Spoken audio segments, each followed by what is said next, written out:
Do corporations and responsible figures from politics and the civil service override applicable legislation? That can frequently be observed. This raises ethical and economic questions. Workers and taxpayers are fundamentally dependent on these stakeholders.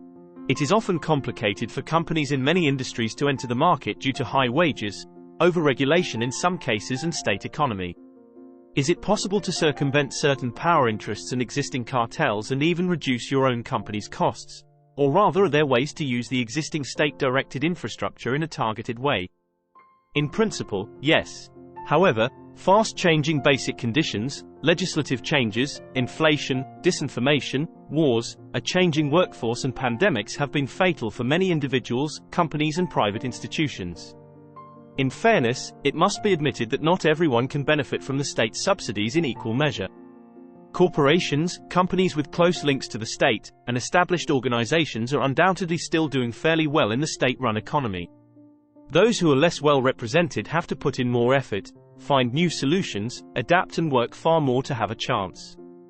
Is this negative per se? In principle, no. Digitalization should be used to enable a more participatory society. There have very likely not been as many outsiders, marginalized groups, sick people and, unfortunately, deaths as there are at the moment for a long time. Is our economic system and so-called modern society focusing predominantly on additional damage to the environment and climate, as well as overpopulation and the societal illnesses that result from this? In light of that, is it possible to still describe social policy as social? Unfortunately, this is less and less the case. Are the many excluded groups ultimately a risk?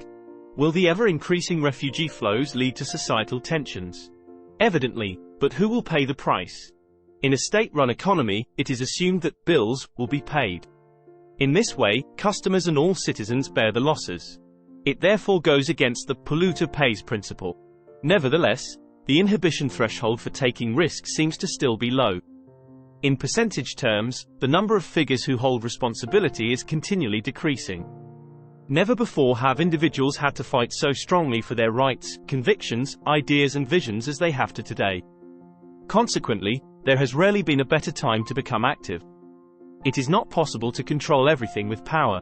In fact, many constraints and opportunities arise naturally. The challenges present in the last 20 years were not as significant as those faced today.